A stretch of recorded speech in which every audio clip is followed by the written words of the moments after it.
Siapa yang dalam hatinya Allah dan Rasul cukup, maka Allah akan memberikannya kecukupan dari segala sesuatu. Gak ada harta, Allah kasih dia rasa cukup. Sakit, Allah kasih dia rasa cukup. Sendiri Allah kasih dia rasa cukup. Yang membuat kita sengsara itu bukanlah kita kekurangan harta, bukanlah kita sendiri, bukan kita dalam keadaan susah atau banyak penyakit. Yang membuat kita sengsara itu hati kita tidak cukup merasa bahagia. Terlalu kecil ruangnya untuk kebahagiaan sehingga kita selalu merasa hampa.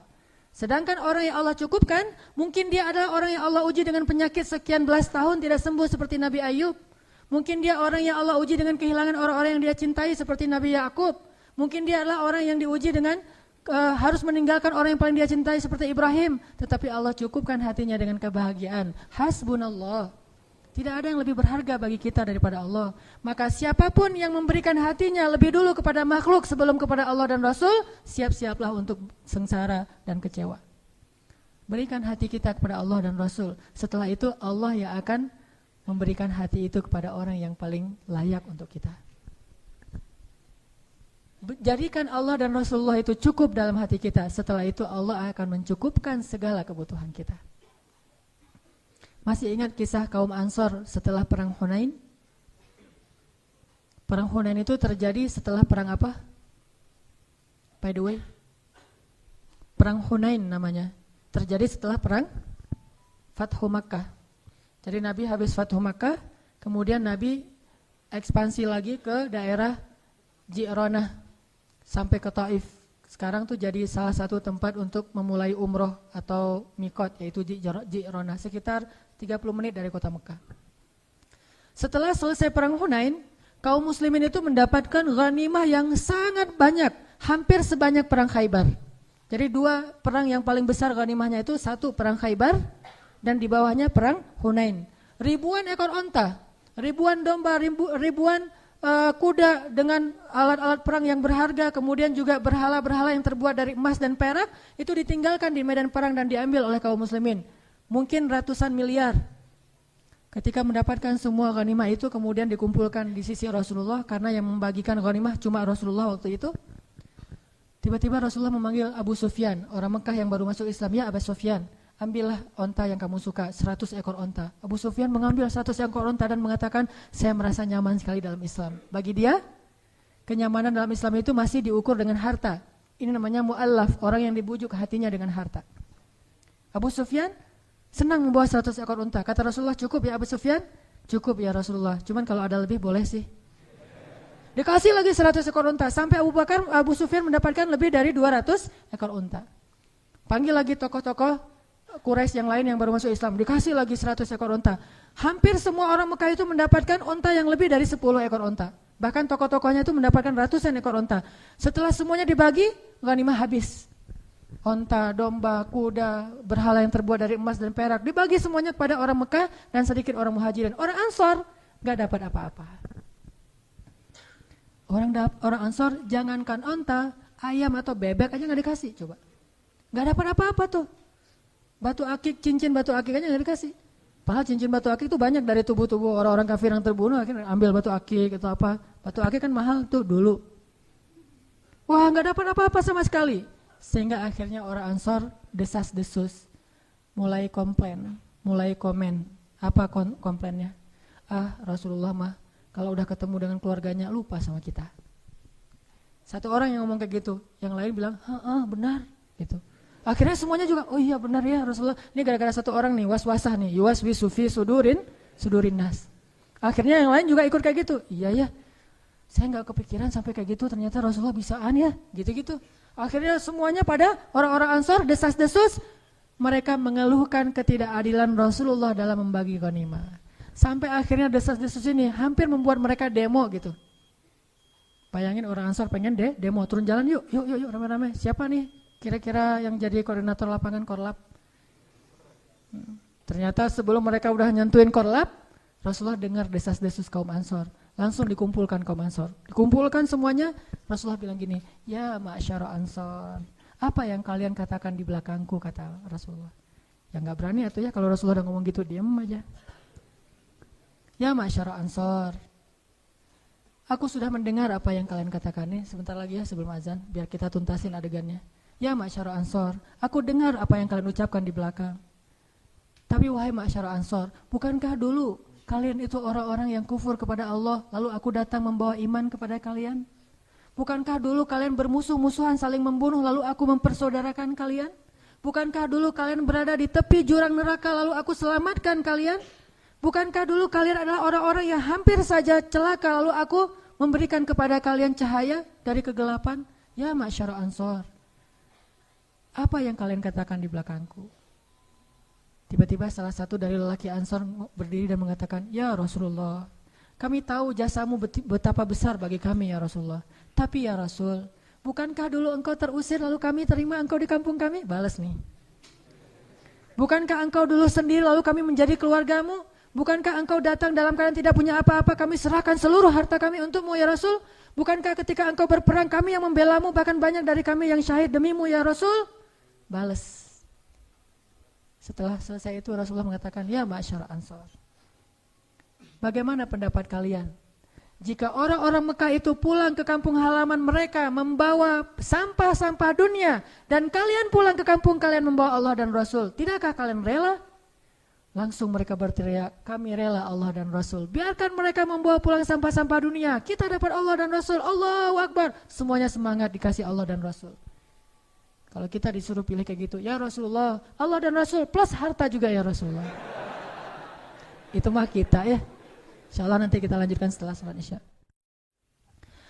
Teman-teman yang dirahmati Allah, kita masih berbicara tentang kisah-kisah bagaimana orang-orang salih merasa Allah dan Rasulullah itu cukup bagi dia dan tidak ada lagi yang membuat dia gelisah setelah Allah dan Rasul. Tidak ada lagi yang membuat dia kekurangan setelah Allah dan Rasul. Tidak ada lagi yang membuat dia sedih setelah Allah dan Rasul. Segala yang dia harapkan dalam hidup adalah ridho Allah dan Rasulullah.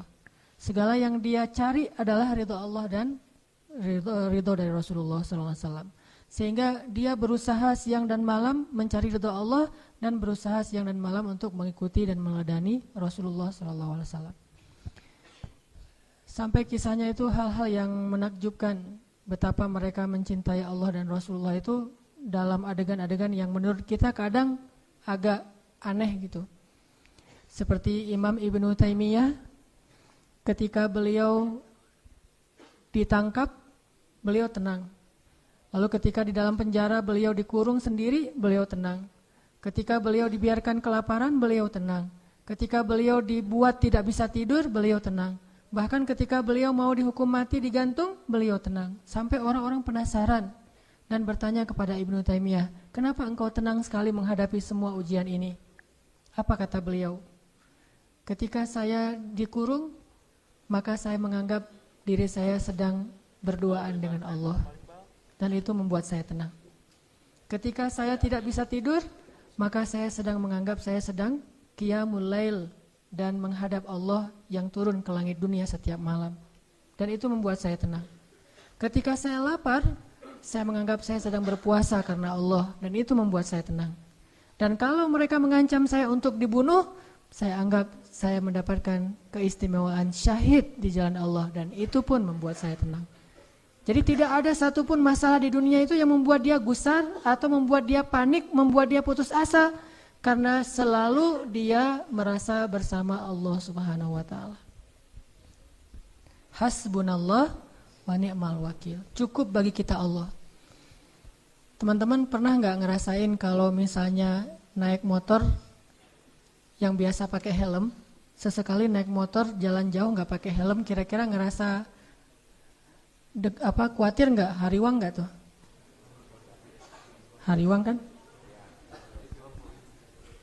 Hariwangnya bukan karena takut kecelakaan, takut ada razia.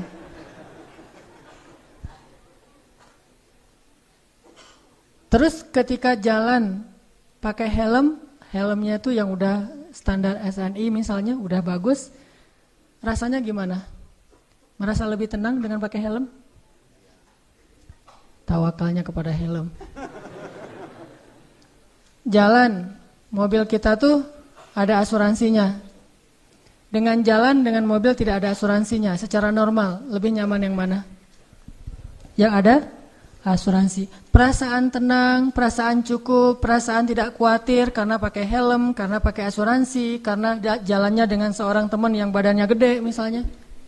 Jalan kita kemana gitu ya, ke tempat-tempat umum yang kadang-kadang kita nggak tahu ada orang macam-macam, tapi kita jalannya tuh bareng teman yang dia tuh sebutlah kolonel muda, pakai baju loreng, dia bawa pistol kemana-mana, jalan sama dia. Kita kan agak kebawa-bawa gaya-gaya dikit ya, soalnya ada teman. Begitu dia nggak ada, ciut langsung gitu.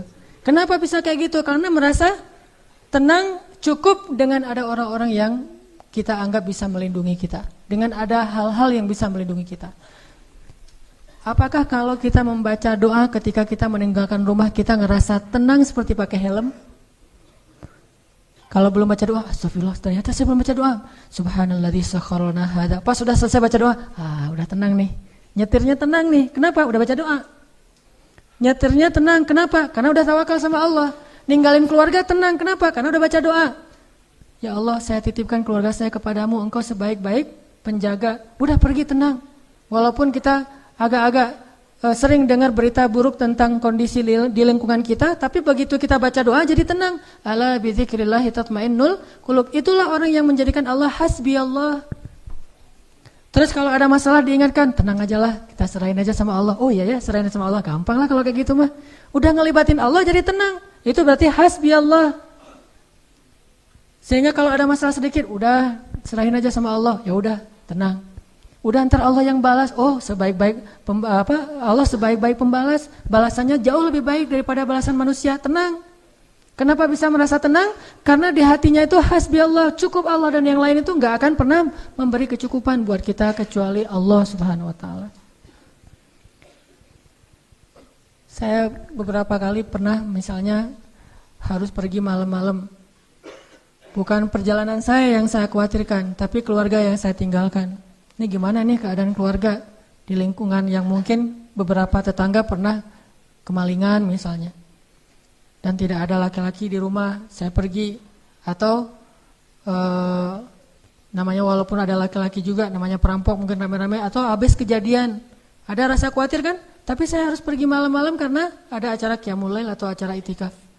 Begitu keluar dari rumah, bismillahirrahmanirrahim, la haula wala quwata illa billah. Subhanalladzi sakhkhara lana hadza, sampai kalimat ya Allah aku engkau anta sahibu fis safar wal khalifatu lil ahl fil ahl. Engkau teman dalam perjalanan dan penjaga untuk keluarga yang saya tinggalkan. Itu jadi tenang. Kalau kita merasa dizalimi oleh orang lain, kita berdoa ya Allah beri saya ganti yang lebih baik, tenang. Pokoknya kalau udah melibatkan Allah jadi tenang gitu. Ala bidzikrillahi tatmainnul qulub, itu baru namanya hasbi Allah. Dan Allah bilang, ana inda dhanni 'abdi bi, aku tergantung prasangka hambaku kepadaku. Kalau kita berprasangka baik kepada Allah, Allah seperti yang kita persangkakan. Apalagi sih yang membuat kita khawatir setelah Allah? Apalagi sih yang membuat kita merasa kekurangan setelah Allah Subhanahu wa taala? Jadi, jadikanlah Allah segalanya dalam hidup kita, cinta kita yang paling sejati dan yang paling besar di dalam hati kita. Allahu Akbar. Kenapa demikian? Kenapa Allah harusnya yang paling kita cintai dalam hidup kita, kemudian Rasulullah SAW, baru yang lain-lain. Yang lain mah yang kesekian lah. Termasuk keluarga kita, termasuk anak kita, termasuk istri dan suami kita, termasuk orang tua kita, harta kita. Itu mah yang kesekian. Nomor satu Allah dan Rasul. Kenapa? Karena tidak ada yang lebih mencintai kita seperti cinta Allah Subhanahu wa taala kepada hambanya. Dan setelah itu tidak ada yang mencintai kita seperti cintanya Rasulullah SAW kepada umatnya. Tahu gimana cinta Rasulullah kepada kita? Salah satu di antara cinta Rasulullah kepada kita yang gak bisa digantikan oleh siapapun, termasuk oleh orang tua kita. Ayah ibu kita gak bisa mencintai kita seperti cinta Rasulullah. Pasangan kita yang katanya sehidup semati gak bisa mencintai kita seperti cintanya Rasulullah. Gimana cintanya Rasulullah? Nanti di padang mahsyar Allah Subhanahu wa taala berfirman, "Yauma yafirrul mar'u min akhihi wa ummihi wa abihi wa sahibatihi wa banihi likulli imri'in minhum yawma idzin sya'nun yughni. Hari ketika seorang ayah lari dari anaknya, seorang suami lari dari istrinya, istri lari dari suaminya, anak lari dari orang tuanya, pasangan lari dari pasangannya, sahabat lari dari sahabatnya. Likulli imri'in yawma idzin, pada hari itu semua orang sya'nun yughni, sibuk ngurus diri sendiri, kecuali satu orang. Semua orang, Nabi Adam, Nabi Nuh, Nabi semua anbiya dan semua manusia pada hari itu yauma idzin sya'nun yughni. Likulli imri'in minhum yauma idzin sya'nun yughni. Semuanya sibuk dengan diri sendiri. Udah lupa tuh, kita dikuburin satu liang lahat dengan pasangan sejati kita, tapi pas kita bangkit kita nggak akan lihat ke sebelah kanan kiri kita. Dia juga nggak usah kegeeran, dia juga akan ngelihat kita kok. Saya nggak akan lihat dia, tapi dia pasti ngelihat saya nih. Nggak usah GR, di hari akhirat itu nggak perlu GR, karena dia juga nggak bakalan lihat, nggak akan ingat sama kita tuh. Kita lihat, misalnya kita manggil dia panggilan kesayangan kita, Beb, say gitu ya, say, gini panggil-panggil dia pergi aja tuh. Kenapa nih orang pergi? Jangan-jangan dia udah lupa ingatannya, belum balik, soalnya udah kelamaan tidur di dalam kubur gitu misalnya. Enggak, likulli imri'in yauma idzin sya'nun yughni, enggak peduli, dia ngelihat kita. Dia tahu ini suami saya nih, dia tahu ini anak saya nih, dia tahu ini orang tua saya, dia tahu bahwa dia adalah kekasih kita adalah kekasihnya. Dia tahu, tetapi saking takutnya dia terhadap dirinya dan saking dia mementingkan dirinya pada hari itu dia nggak peduli dengan kita. Bahkan na'udzubillah, kalau kekasihnya di sebelah diseret oleh malaikat, dia nggak akan nolong, nggak akan nolong kita dia mah. Dia yang penting selamat, saya udah selamat. Kekasihnya ya terserah. Nanti kalau dia udah beres, baru nanti dia itu juga nggak semua orang bisa seperti itu. Tapi Rasulullah satu-satunya orang yang pada hari itu yang sangat sibuk mondar-mandir, sibuknya luar biasa cuma satu orang, Muhammad SAW. Itu sibuk banget. Gimana sibuknya Rasulullah? Ketika lagi di padang mahsyar, Rasulullah langsung mencari mana umatku. Dia cari, siapa kamu? Umat Muhammad. Sini. Siapa kamu? Umat Muhammad. Ngumpulin semuanya umatnya. Kemudian Nabi sujud kepada Allah dengan sujud yang sangat lama. Sampai Allah mengatakan, ya Muhammad, bangkitlah dari sujudmu. Sal tu'tah, minta akan saya beri. Bangkit dari sujudmu. Ya Allah, saya tidak akan bangkit dari sujud saya sebelum saya mendapatkan apa yang engkau janjikan. Wahai Muhammad, minta. Ya Allah, berikan saya kesempatan untuk memberi minum kepada umat-umat saya. Mereka kehausan, ya Allah, kasihan mereka di bawah terik matahari. Akhirnya Allah mengatakan, ya Muhammad, ini telaga Al-Kautsar, beri minum kepada umatmu. Panggil, wahai umatku. Sampai Rasulullah ditanya oleh Fatimah, ya ayah, nanti di padang mahsyar, kalau saya pengen ketemu ayah, ketemu di mana? Wahai Fatimah, sesungguhnya aku ada di telaga Kautsar dan memberi minum kepada setiap umatku. Datanglah ke telaga Kautsar. Rasulullah padahal dijamin masuk surga, surganya Firdaus. Ngapain tuh capek-capek ngurus kita, pergi aja ke surga Firdaus menikmati hidup. Tapi beliau nggak rela, ditampakkan ke hadapan beliau, ini Firdaus, ini surgamu wahai Muhammad. Nabi Muhammad nggak akan tersenyum sedikit pun. Beliau nanya, umatku di mana ya Allah? Ini Firdaus, umatku di mana ya Allah? Mereka di padang mahsyar, langsung balik lagi keluar dari surga coba. Keluar dari surga cari, terus memberikan minum satu persatu. Bahagia banget, ketemu umatnya tuh kayak ketemu kekasih lama, kasih minum. Kasih minum. Setelah minum satu teguk kita nggak akan haus lagi selama-lamanya. Ketika seorang ayah, ibu, kekasih meninggalkan kita, Rasulullah mencari kita. Di mana fulan? Di mana fulan? Honda Spasi motor, Honda Space motor D4541 harap dipindahkan. D811NN juk putih di depan pintu gerbang, segera dipindahkan. Oh. Cek. Tadi sampai di mana? Sampai spasi. Cobain aja nih. Apa? Oh ya, sampai telaga Kautsar. Rasulullah SAW ya. Jadi ketika semua orang ngelupain kita, dan gak salah mereka ngelupain kita karena kita juga ngelupain mereka. Jadi jangan ke istri ya ngomongnya, Mama, Papa gak akan cinta-cinta banget sama Mama. Kenapa Pak? nanti mama pasti akan ngelupain papa. Enggak kok pak, nggak akan lupa. Lupa.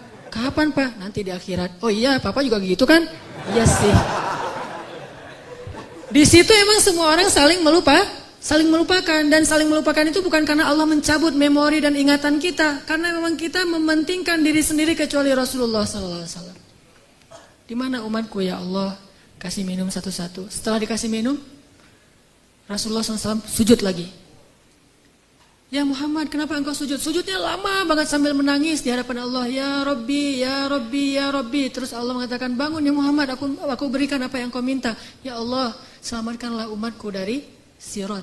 Langsung Nabi meminta kepada Allah kayak gitu, kata Allah, maka tunggulah mereka di ujung sirat. Nabi menunggu kita di ujung sirat sambil mengatakan, Allahumma salim salim, Allahumma salim salim. Ya Allah selamatkan, ya Allah selamatkan. Maka yang amalnya banyak dia lewat. Ada juga yang jatuh ke dalam neraka. Rasulullah ketika tahu umatnya masih banyak yang di dalam neraka, langsung sujud lagi di hadapan Allah. Sujud yang sangat lama. Allah mengatakan, ya Muhammad, bangkitlah dari sujudmu, apa yang kau inginkan? Ya Allah, selamatkanlah seseorang dari api neraka yang di dalam hatinya ada iman walaupun sekecil biji kurma. Akhirnya kata Allah, selamatkan mereka yang ada iman sekecil biji kurma di dalam neraka. Nabi langsung pergi ke pintu neraka, mencari umatnya. Wahai malaikat, cari umat saya yang ada iman sekecil biji kurma dan selamatkan mereka. Dikeluarin. Ketika ketemu dengan Rasulullah, mereka dalam keadaan habis disiksa luar biasa. Wajah mereka, tubuh mereka rusak parah. Rasulullah melihat mereka dengan air mata, kasihan, memeluk mereka, dipersilakan masuk ke surga. Setelah selesai, udah gak ada lagi, malaikat udah gak ada lagi. Balik lagi ke hadapan arasy Allah. Di bawah arasy Allah, Nabi sujud lagi yang lama. Dalam sujud lama itu kemudian Nabi menangis. Allah berkata, ya Muhammad, kenapa menangis? Ya Allah, selamatkanlah umat saya dari api neraka yang mereka di dalam hatinya ada iman sekecil biji jagung. Sekecil jagung. Kata Allah, aku izinkan. Akhirnya Nabi Muhammad lari lagi ke neraka. Wahai malaikat, keluarkan yang ada iman sekecil jagung. Keluar lagi sekian ribu, sekian juta umat Nabi Muhammad. Udah selesai semua, udah gak ada sisa. Balik lagi di bawah arasy Allah. Sujud lagi yang lama, nangis lagi sepanjang waktu yang cukup lama. Sampai Allah bertanya, ya Muhammad, bangkit. Apa yang kau inginkan ya Allah? Keluarkanlah umatku yang di dalam neraka, yang di dalam hatinya ada iman sekecil biji sawi, zarrah. Kata Allah, aku izinkan. Lari lagi ke neraka, selamatin lagi. Balik lagi, sujud lagi, ya Allah. Kata Allah, ya Muhammad, apa lagi ya Muhammad? Bukankah aku sudah menyelamatkan banyak dari umatmu? Ya Allah, demi kasih sayang yang engkau miliki, selamatkanlah umatku yang mereka tidak punya amal kecuali hanya mengatakan la ilaha illallah. Kata Allah, aku izinkan. Nabi Muhammad kemudian lari ke neraka menyelamatkan kita dengan seizin Allah. Makanya Nabi mengatakan, katakan la ilaha illallah, baru aku bisa menyelamatkan kalian. Ketika pamannya mau meninggal, apa kata Nabi? Wahai paman, ucapkan kunci surga la ilaha illallah biar aku bisa nyelamatin paman. Walaupun gak ada amal sama sekali, tapi pamannya dengan takdir Allah tidak mengucapkan. Sibuk Rasulullah sepanjang padang mahsyar yang panas, kemudian di sirat, kemudian di depan pintu neraka, terus sibuk untuk memikirkan ummati, ya Rabbi, kaifa ummati, gimana umatku ya Allah. Rasulullah hanya membukakan pintu surga untuk kita, tapi beliau tidak masuk surga. Kita yang disuruh masuk surga, beliau keluar lagi, sibuk lagi dengan yang lain. Kita yang difikirkan oleh Rasulullah SAW. Apakah orang tua kita bisa melakukan itu nanti di akhirat? Tidak. Cinta yang paling besar dari Rasulullah. Enggak lupa sama kita, kenal juga enggak.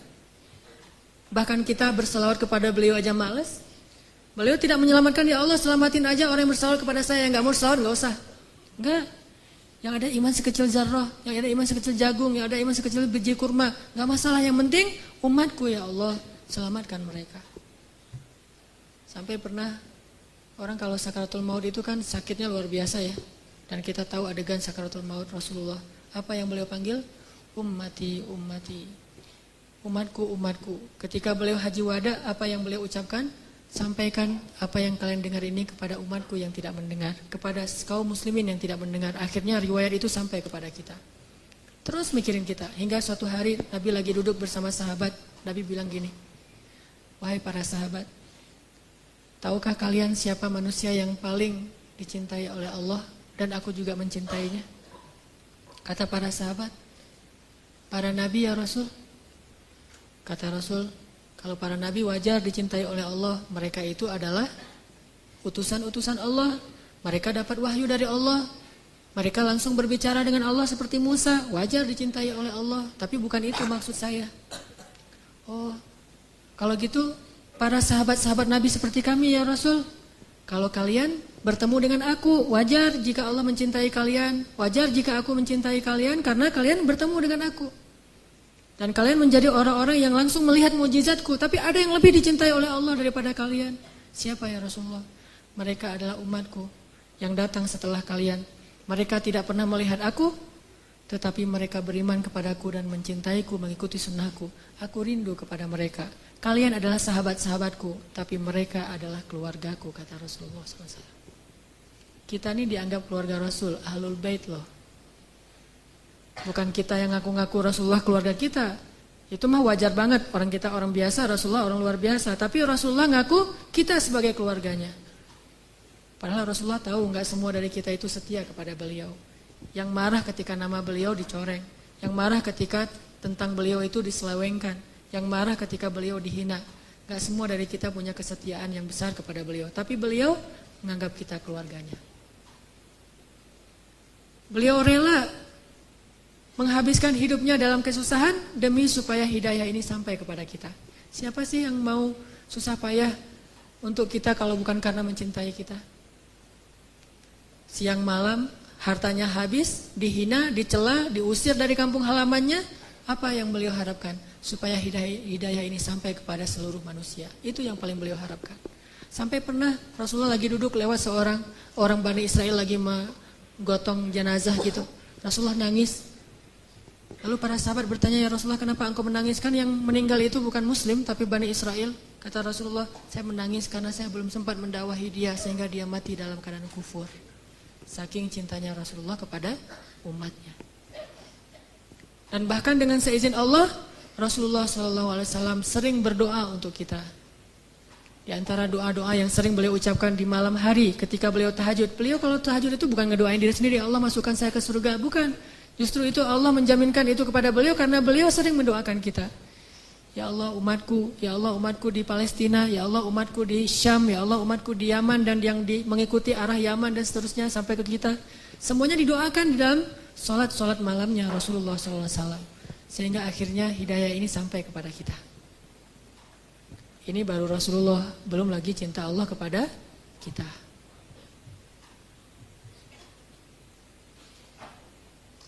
Masih ingat dengan ayat Qul ya ibadiyalladzina asrafu ala anfusihim Qul ya ibadiyalladzina asrafu ala anfusihim La taqnatu min rahmatillah Allah berfirman kepada orang-orang yang banyak dosa seperti kita, yang pernah berzina, yang pernah minum khamar, yang mungkin pernah membunuh, yang pernah makan riba, yang pernah mengambil hak orang lain secara tidak benar, yang pernah melakukan dosa diam-diam, yang pernah ragu sama Allah, yang pernah diam-diam menuduh Allah dengan tuduhan-tuduhan yang gak pantas kepada Allah, yang banyak dosa, yang kotor, hina, dina. Allah bilang, ya ibadi, hambaku gitu. Lembutnya panggilan Allah kepada kita. Allah gak mengenal, wahai manusia, wahai pendosa, wahai orang yang hina. Enggak, Allah bilang, Qul ya ibadiyalladzina asrafu ala anfusihim. Bilang kepada hamba-hambaku yang banyak dosa. Tapi Allah gak bilang yang banyak dosa, yang melampaui batas terhadap dirinya. Lembut sekali bahasa Allah. Udah banyak dosa, Allah masih memanggil kita hamba. Sama kayak seorang ibu, anaknya udah durhaka siang malam kepada ibunya, ibunya masih memanggil kepada anaknya, anakku gitu. Gak marah sama sekali. Bahkan ketika kita melakukan dosa, diam-diam di malam hari, tidak ada yang melihat kecuali Allah, kemudian cuma satu malaikat yang mencatat. Allah Subhanahu wa ta'ala berbisik kepada malaikat itu, jangan catat dulu, mungkin besok dia akan bertobat. Dan jangan kabarkan ini kepada malaikat yang lain. Allah kalau kita buat dosa diam-diam, Allah tutupi aib kita, nggak mau ngasih tahu kepada yang lain. Tapi begitu kita taubat, Allah langsung mengatakan, wahai para malaikat, lihat hambaku itu, dia bertaubat. Giliran kita beramal soleh, Allah umumkan. Giliran kita buat dosa, Allah diam aja. Allah ngelihat, Allah maha syahid, maha alim, maha khabir. Allah menyaksikan yang kita lakukan di malam hari. Allah ngelihat hambaku. Ketika Allah melihat hambaku, Allah kasihan sama kita. Kenapa engkau melakukan itu wahai hambaku? Malaikat mau catat, wahai malaikat tunggu dulu ya. Besok dia mau bertobat mungkin. Dan Allah nggak akan manggil, hei malaikat semuanya lihat nih hambaku lagi berbuat dosa. Enggak, ditutup ya aib kita. Besok ditunggu sehari. Oh, malaikat ya Allah nih udah besok nih. Ntar dulu, ntar malam mungkin dia tobat. Allah membuka pintu tobat untuk dosa siang hari di malam hari. Allah buka pintu tobat di malam hari untuk dosa di siang hari dan membuka pintu tobat di siang hari untuk orang yang berdosa di malam hari. Oh tunggu nanti malam dia mungkin bertobat. Udah malam, ya Allah dia udah tidur. Mungkin ntar lagi dia bangun, gak bangun juga. 24 jam Allah nunggu kita.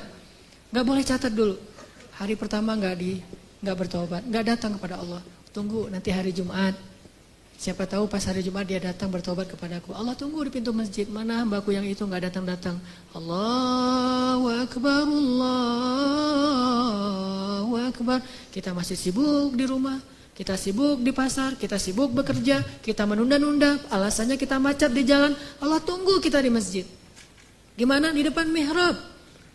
Begitu imam mau naik ke atas mimbar, Allah mana hambaku, kayak seorang yang mencari kekasihnya yang hilang. Nggak datang juga, ya udah malaikat tunggu Jumat yang akan datang. Ya Allah ini udah berapa puluh Jumat, tunggu Ramadan. Ya ayyuhalladzina amanu kutiba alaikumusiyam. Allah tunggu di langit dunia. Ini Ramadan, mudah-mudahan hambaku datang. Gak datang juga, Allah tunggu. Oh siapa tahu nanti dia akan datang kalau nanti dia sudah menikah. Udah nikah belum datang juga. Ya udah deh, wahai malaikat, kasihan nanti daripada hambaku gak sadar, kasih dia sedikit masalah. Allah kasih masalah buat kita karena Allah pengen banget ngampunin dosa-dosa kita. Allah ngasih kita musibah karena Allah pengen banget ngelihat kita datang menangis, lalu Allah Subhanahu wa taala akan menyambut kita dengan kasih sayangnya. Halumu ilayya ya abdi. Datang ke sini wahai hamba-hambaku. Kasih masalah dikit. Enggak datang juga. Terus kata Allah, malaikat jangan catat dulu. Kenapa ya Allah? Siapa tahu nanti di akhir hayatnya dia balik kepadaku. Tunggu sama Allah tuh. Begitu kita sakit menjelang kematian kita, baru Allah ternyata ngelihat kita kayaknya nih udah ada perubahan, tiba-tiba kita datang kepada Allah menyesal, ya Allah saya banyak dosa, ini bentar lagi malaikat mau cabut nyawa kita, tuh kan hambaku ini bertobat, sini hambaku, langsung diselamati, langsung seolah-olah didekap, dipeluk oleh Allah, dan malaikat yang mencatat tadi tidak jadi mencatat. Kata Allah, lihat wahai malaikat, hambaku ini bertobat. Jangan catat keburukan dia. Wahai seluruh malaikat, lihat hambaku ini sudah bertobat. Allah umumkan. Lalu Allah mendekap kita dengan kasih sayangnya. Allah mengampuni seluruh dosa-dosa kita. La ubali, kata Allah. Wahai hamba-hambaku, jika kalian datang kepadaku meminta ampun, padahal kalian memiliki dosa sebanyak langit dan bumi, akan aku ampunkan dosa kalian semuanya. Wala ubali, dan aku tidak peduli sebanyak apa dosa itu. Kalian datang kepadaku meminta ampun, walaupun kalian sekian puluh tahun berdosa kepadaku, aku ampuni. La ubali, aku tidak peduli berapa lama kalian berdosa kepadaku. Sejenak saja kalian bertobat, aku ampuni. Kurang apa coba? Dan bukan hanya menunggu. Ketika kita jauh dari Allah, kita nggak ingat sama Allah, kita kadang-kadang berkhianat kepada Allah, kita mengabaikan Allah Subhanahu Wa Taala. Sepanjang Allah menunggu, Allah juga terus membimbing kita. Kalau kita salah jalan, Allah kasih petunjuk. Dapat petunjuk nih, gimana petunjuknya? Gak sengaja tiba-tiba kita dapat nasihat dari orang soleh. Gak sengaja mendengar suatu ceramah yang kita banget. Ah nih penceramahnya kayak kenal saya nih. Kenapa bisa gitu? Allah yang buat demikian. Allah kasih kita jalan. Jadi ibaratnya ada orang yang sering kita sakitin, kita ledekin, kita hina, kita khianatin, kita sakitin. Tapi ketika kita salah jalan, dia bilang, enggak kesini jalannya, yang itu yang benar tuh, yang benar ini mas sesat, bahaya nih, kamu nanti bisa celaka. Masih nolongin kita kalau kita tersesat. Allah Subhanahu Wa Taala masih melindungi kita dari kecelakaan. Kalau bukan karena Allah sabar banget menunggu kita bertaubat, pasti Allah sudah melaknat dan membinasakan kita sejak awal kita berbuat dosa. Tidakkah Allah cukup buat kita? Nikmat yang kita rasakan siang dan malam padahal kita gak sholat. Coba, harusnya kalau gak sholat itu langsung dibinasain ya. Tapi kita gak sholat, Allah kasih nikmat. Jangan berpikir sekolah yang membuat kita sekarang itu bisa mengenal hak dan batil. Karena banyak orang yang sekolah tetapi tidak bisa membedakan hak dan batil. Jangan berpikir orang lain yang menyadarkan kita. Sesungguhnya Allah lah yang menyadarkan kita. Sehingga dengan cara Allah akhirnya kita berubah 100%. Dari dulunya gak bisa ngaji sama sekali, sekarang bisa belajar ngaji dan bahkan udah bisa ngaji. Yang dulunya sama sekali jangankan masuk ke masjid, ngelihat masjid juga kadang-kadang males gitu, sekarang bisa jadi orang yang di shaf pertama masjid, bahkan jadi imam, jadi muazin. Rahmat dari siapa kalau bukan dari Allah Subhanahu wa taala. Nanti di akhirat dengan dosa kita yang banyak, tapi sekali kita mengatakan astagfirullahalazim, itu udah cukup untuk Allah punya alasan mengampuni semua dosa-dosa kita. Kita mencela Allah 1000 kali, lalu kita bilang astagfirullah sekali, 1000 kali itu Allah lupain. Udah gak apa-apa, aku ampunkan dosa hambaku. Saking senangnya Allah kepada kita yang bertobat, itu seperti kalau bahasa Nabi mah seperti seorang keluarga, satu keluarga yang menunggu kedatangan orang yang paling dia cintai yang pergi jauh dan lama tidak pulang. Begitu dia datang, mereka akan menyambutnya dengan sangat bahagia. Kalau kita berbuat keburukan, Allah kasih kita satu dosa supaya gampang diampunin. Tapi kalau kita berbuat kebaikan, Allah kasih kita 10 kali pahala supaya bisa menutupi dosa-dosa kita. Allah maha baik kepada hamba-hambanya. Rasulullah SAW setia banget sama kita. Maka cukuplah Allah dan Rasul yang paling kita cintai dalam hidup kita. Maka setelah itu kita tidak akan sengsara lagi. Teman-teman yang dirahmati Allah Subhanahu wa taala, ada seorang laki-laki yang buta, lumpuh, tua, sendiri sebatang kara, miskin. Tinggal di sebuah gubuk. Lalu datanglah seorang sahabat Nabi, Abu Ubaidah bin Jarrah, melihat keadaannya, tetapi melihat dia tersenyum aja. Abu Ubaidah bertanya, "Ya Syekh, Anda ini buta, miskin, fakir malah, sendiri, tinggal di gubuk, gak ada yang ngerawat. Udah gitu lumpuh lagi, udah tua renta, lemah luar biasa. Tapi kenapa Anda terlihat wajahnya berseri-seri, bahagia, dan selalu mengatakan Alhamdulillah, Alhamdulillah, Alhamdulillah." Abu Ubaidah bertanya, "Kenapa engkau sangat bersyukur? Apa nikmat yang engkau dapatkan?" Kata Syekh ini, "Saya merasa orang paling beruntung di muka bumi." Lah, kayak gini keadaannya tapi ngerasa paling beruntung di muka bumi. Kenapa engkau merasa paling beruntung di muka bumi? Ya, Allah memberikan kepada saya 2 nikmat yang tidak diberikan kecuali kepada orang yang sedikit sekali. Nikmat yang sangat berharga. Nikmat apa itu, hai Syekh? Lisanan dzakira wa qalban syakira. Allah berikan kepada saya 2 nikmat, yaitu lisan yang senantiasa bisa terus berzikir dan hati yang selalu bisa bersyukur. Dan saya merasa sangat bahagia dengan 2 nikmat itu. Lisan yang terus berzikir, hati yang terus bersyukur. Dan itu sudah cukup buat saya. Artinya apa? Orang kalau sudah menjadikan Allah segalanya dalam hidupnya, bisa menyebut nama Allah aja, bisa mensyukuri nikmat Allah yang walaupun kalau dilihat orang lain tidak ada nikmatnya, kecuali yaitu lisan yang bisa berzikir, itu udah membahagiakan. Gimana dengan kita yang bukan orang tua, bukan orang miskin, bukan orang fakir, bukan sebatang kara, bukan orang buta. Kenapa kita tidak bisa bahagia seperti dia? Karena kita tidak menjadikan Allah segalanya dan cukup di dalam hati kita.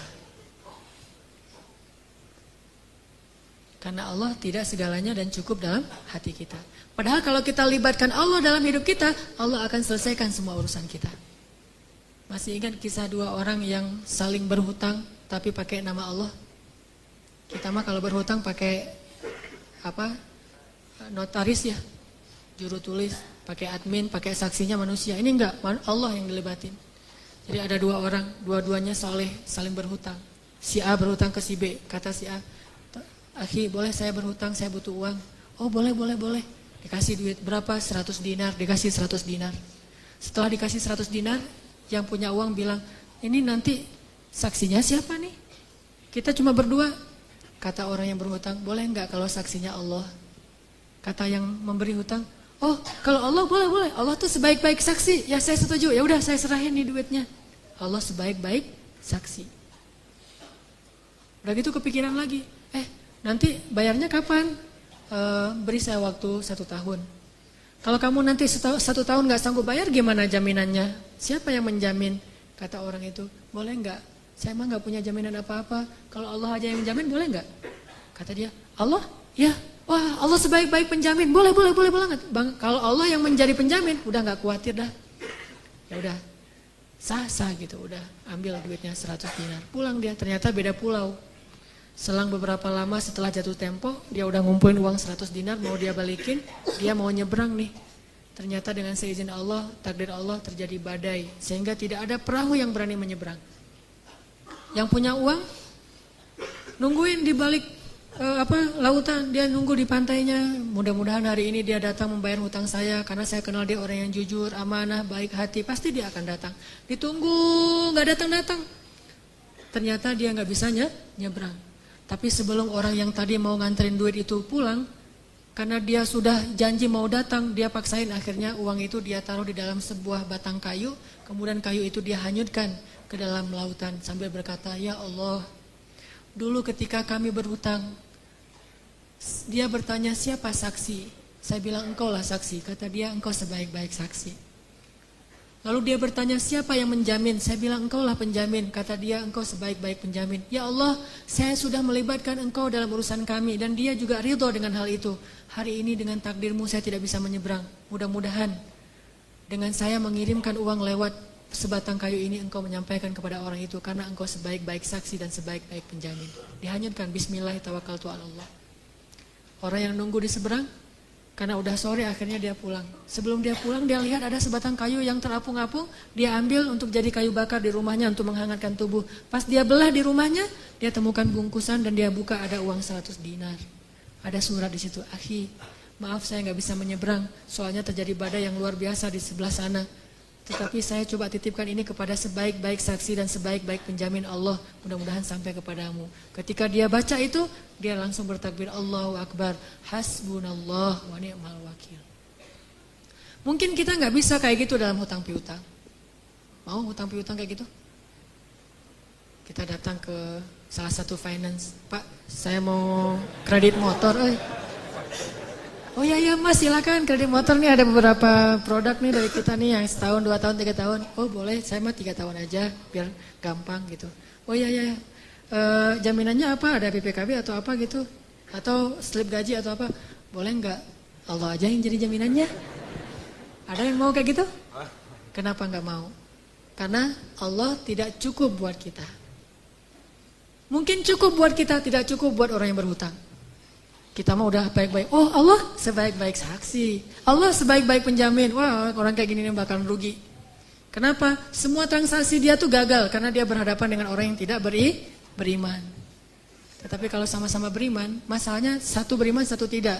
Memang gak akan rugi, tetap Allah ganti. Cuman masalahnya kan agak-agak melas gitu ya. Gimana uang saya gak balik-balik, ada aja alasan. Saya ketuk pintu rumahnya gak dibukain, saya telepon gak diangkat, saya SMS gak di-read. Ini kalau kita berinteraksi dengan orang yang tidak menjadikan Allah sebagai hasbi Allah. Setidaknya kalau kita bertransaksi, ucapkan bismillahirrahmanirrahim. Kita mau tidur, bismillahirrahmanirrahim. Libatin Allah dalam semua aktivitas kita deh. Dan itu cukup sekali buat kita. Gak akan rugi.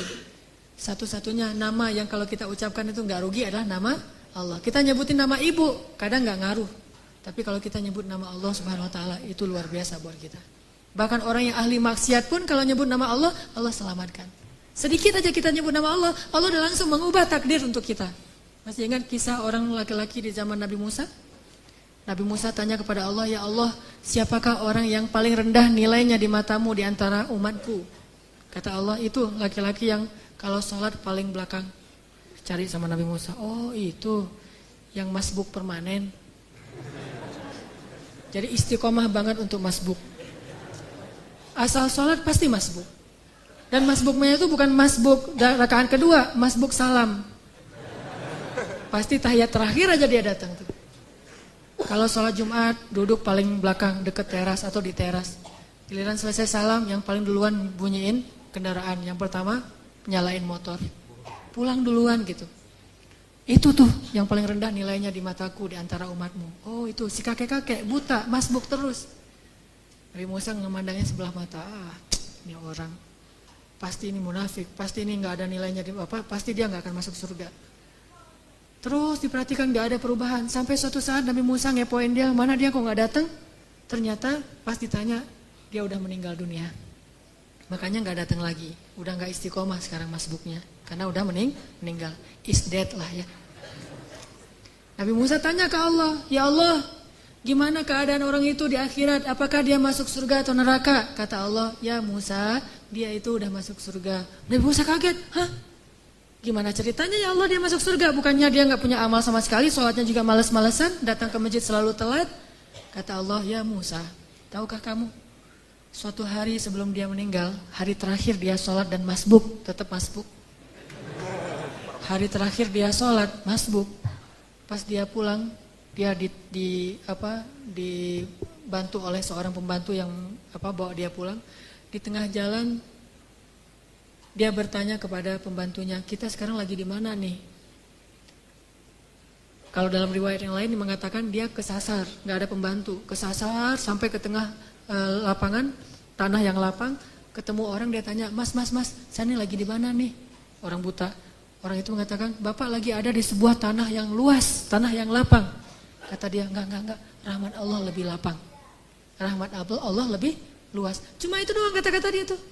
Wahai Musa, dia mengatakan rahmatku lebih luas. Dan memang rahmatku luas, wahai Musa. Maka dengan itu, aku ubah takdirnya. Sesungguhnya rahmatku mendahului takdir. Sesungguhnya rahmatku lebih besar daripada kemarahanku. Allah marah sama pembuat dosa. Tapi begitu pembuat dosa ngelirik ke langit dikit aja, Allah langsung perhatiin ada apa gitu. Allah udah langsung, kalau bahasa kita mah kayak kegeeran gitu. Padahal Allah itu maha mulia, gak perlu GR. Tapi Allah saking perhatiannya sama kita, begitu kita ngelirik ke langit sedikit, wahai hambaku pengen berdoa. Pas kita bilang astagfirullahaladzim, langsung dihapuskan dosa-dosa kita. Sesungguhnya rahmat Allah, kasih sayang Allah lebih luas daripada kemarahannya. Itulah kenapa kita harus menjadikan Allah segalanya dalam hati kita. Hasbi Allah wa ni'mal wakil. Mudah-mudahan ini bisa menyemangati kita dalam hidup kita. Pokoknya kalau belum udah pakai helm, udah pakai jaket yang tebal, udah pakai sepatu yang benar-benar udah kayak orang naik Harley gitu ya. Padahal naiknya bebek gitu, tapi udah kayak orang naik Harley. Udah lengkap tuh pakaiannya. Jangan pernah merasa aman sebelum mengatakan Bismillahirrahmanirrahim. Udah ikhtiar ini, ikhtiar itu. Jangan pernah merasa cukup sebelum mengatakan Tawakkaltu 'alallah. Pokoknya kalau belum ngelibatin Allah, belum selesai. Kalau udah ngelibatin Allah, yang lain belum selesai, insya Allah Allah selesaikan. Allah cukupkan. Allah berikan jalan keluar untuk kita. Wa may yattaqillaha yaj'al lahu makhraja. Itulah modal hidup kita. Mudah-mudahan itu bisa menjadi obat hati kita. Mudah-mudahan juga menjadi solusi dalam masalah-masalah kita. Marilah kita tutup dengan sama-sama berdoa. Semoga Allah memberi kita hidayah dan menyayangi kita sebagaimana Allah menyayangi para anbiya dan orang-orang soleh. A'udzu billahi minasy syaithanir rajim. Bismillahirrahmanirrahim. Alhamdulillahi rabbil alamin. Hamdan yuwafi ni'amahu wa yukafi'u mazidah. Ya Rabbana lakal hamdu kama yanbaghi li jalali wajhikal karim wa 'azimi sultanik.